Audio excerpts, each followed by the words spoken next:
Pada bagian ini kita akan belajar bagaimana cara menginstal sebuah aplikasi untuk membuat CentOS kita sebagai web server. Di sini saya akan menggunakan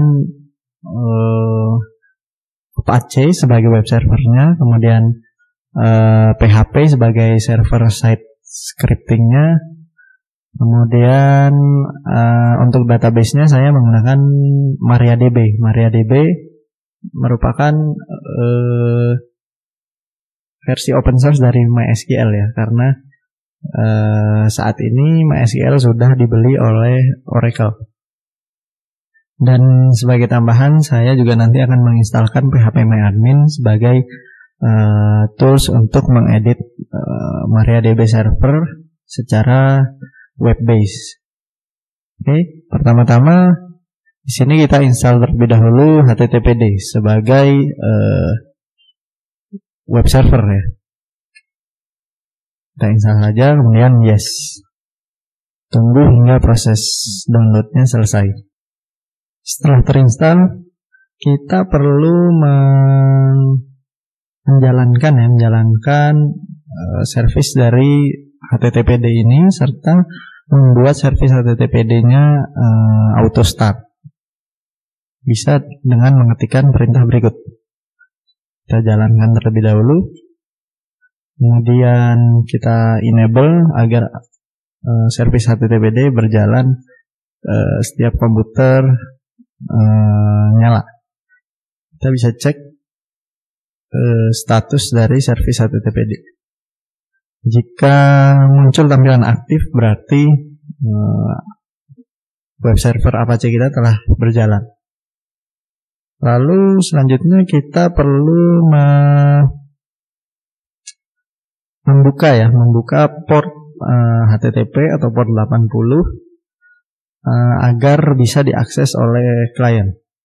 Kita bisa mengetikkan perintah berikut untuk menambahkan service HTTP agar dibuka oleh firewall secara permanen ya. Nah, pastikan muncul pesan sukses. Kemudian jangan lupa kita restart service dari firewall D agar efeknya bisa langsung berjalan saat ini juga. Oke, sekarang saya langsung buka browser ya dari komputer saya atau dari laptop, lalu arahkan ke IP server. Oke, kita tinggal ketikkan saja IP server kita. Di sini saya 88.100, tinggal saya arahkan. Nah, jika muncul tampilan seperti ini, berarti web server kalian telah berhasil terinstall. Untuk mengganti tampilan ini, kalian tinggal masukkan saja file HTML atau file web kalian ke ini, directory www.html. Karena ini merupakan directory root ya, atau root directory untuk web server. Jadi nantinya semua aplikasi file-file web atau file-file aplikasi yang berbasis web, kalian tinggal masukkan ke directory ini.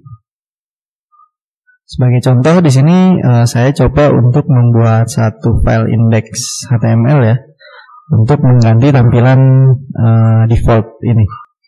Oke, saya bisa masuk langsung edit saja. var www.html index.html. Saya masukkan script HTML paling dasar. Misalnya ini adalah halaman web pertama saya. Ya sudah, simpan. Lalu akses kembali web kalian. Nah, di sini terlihat sudah berubah.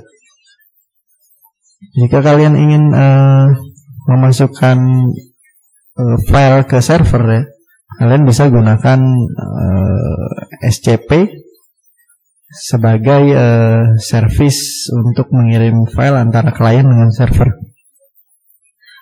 Dengan Windows kalian bisa gunakan software semacam WinSCP, di mana software itu bisa langsung mengirimkan file ke server maupun mengambil file dari server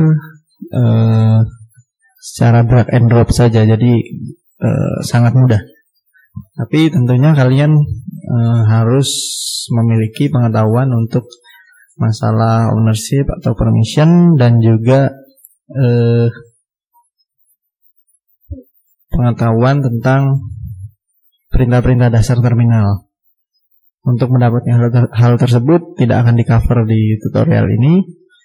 Kalian bisa mempelajarinya dari sumber lain maupun dari video tutorial kami, yaitu video tutorial untuk menjadi Linux sysadmin. Kalian bisa cek saja di website linuxsupports.com. Oke. Selanjutnya saya akan menginstal PHP ya sebagai server side scripting, karena saat ini web server kita masih merupakan web server yang hanya bisa melayani halaman web statis. Sedangkan jika ingin halaman web yang dinamis dengan PHP atau PHP dan MySQL sebagai database-nya ya, kita harus menginstal PHP-nya. Di sini saya sudah siapkan script untuk menginstal PHP karena agak panjang. Nanti kalian bisa dapatkan saja di dalam dalam file video tutorial ini ya. Kita langsung install saja, kemudian pastekan script ini, daftar aplikasi PHP yang harus kita install. Kemudian langsung tekan enter. Oh ya, jika ingin paste ke putih, kalian bisa klik kanan saja. Jika ingin paste ke terminal seperti saya ini, jika kalian menggunakan Linux atau Mac OS, bisa tekan Ctrl Shift V. Oke, jika sudah enter, kemudian yes, dan tunggu hingga proses downloadnya selesai. Setelah terinstall, kalian juga bisa coba untuk membuat salah satu file PHP untuk mengetes bahwa web server kita sudah support bahasa pemrograman PHP ya. Saya di sini membuatnya bernama info PHP. Kemudian saya pastekan script berikut. Ini script untuk melihat informasi segala konfigurasi PHP di server kita ya. Tapi kalian juga bisa masukkan script PHP apapun jika kalian memang mengerti bahasa pemrograman PHP. Jika sudah, simpan dengan escape *2 wiki. Kemudian kita restart Apache, restart service dari Apache kita, httpd.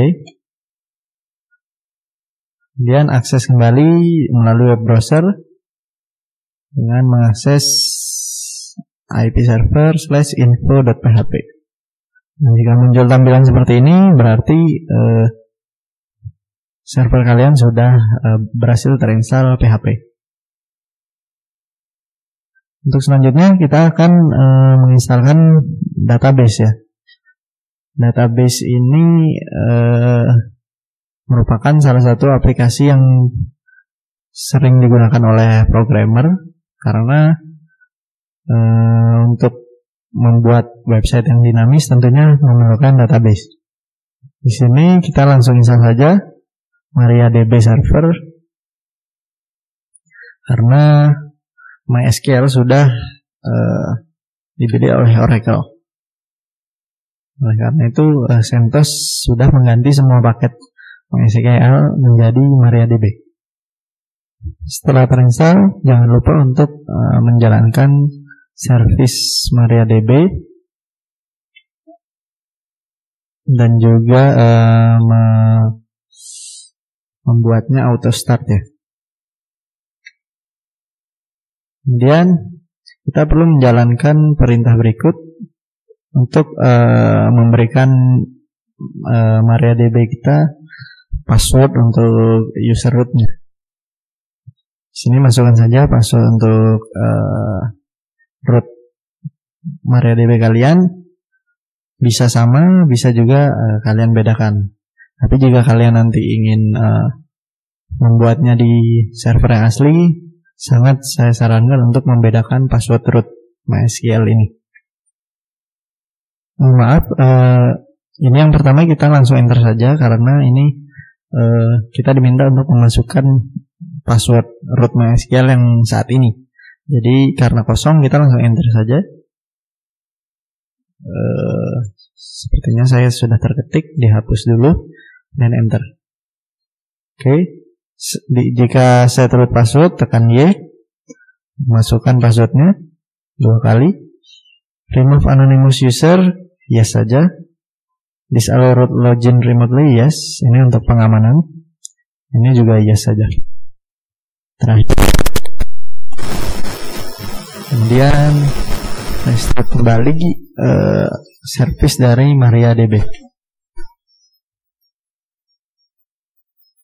Untuk mengetes bahwa MariaDB sudah berhasil terinstall, kalian bisa ketikkan perintah berikut ya. Kemudian masukkan password. Nah, jika sudah tampil seperti ini berarti MariaDB server atau database server kalian sudah siap. Langsung quit saja.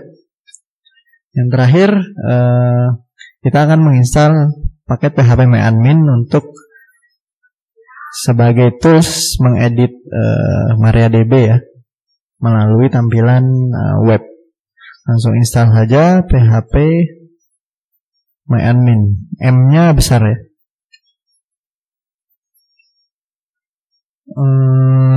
A-nya juga besar.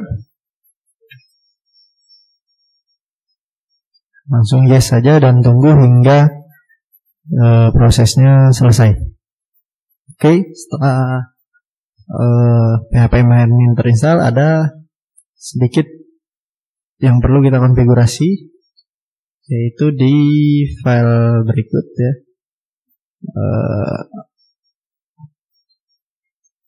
Nah ini phpMyAdmin.conf. Perhatikan besar kecilnya ya. phpMyAdmin M sama A-nya di sini besar. Atau kalian bisa gunakan fitur tab completion untuk menyelesaikan komen yang baru setengah selesai dengan menekan tab. Jadi misalnya saya tekan PHP M besar, kemudian saya tab, dia langsung selesai. Jika sudah, langsung enter. Kemudian carilah baris require IP 127.0.0.1 dan require IP *2 kali 1. Nah ini perlu kalian beri komen untuk menonaktifkannya. Kemudian tambahkan baris baru, yaitu require all granted. Lalu cari lagi di bagian bawah, dia ada 2 kali ya. Nah yang ini juga sama, beri tanda pagar, lalu tambahkan require all granted. Ini untuk membuat agar phpMyAdmin kalian bisa diakses oleh siapa saja ya. Oke, jika sudah, simpan. Lalu terakhir restart service dari HTTPD. Sekarang kalian bisa langsung coba dari browser, arahkan ke IP server, lalu phpMyAdmin. Nah, jika tampil seperti ini, berarti phpMyAdmin sudah berhasil terinstall. Kita coba saja login dengan username root dan password root MySQL kalian. Nah, di sini terlihat sudah bisa mengakses database server kita ya, yaitu MariaDB atau MySQL. Oke. Sampai sini web server kalian sudah siap. Kalian tinggal upload saja file-file aplikasi berbasis web kalian atau website kalian Serta kalian juga bisa langsung buat database-nya melalui PHP MyAdmin ini. Oke. Sampai sini instalasi dan konfigurasi web server telah selesai.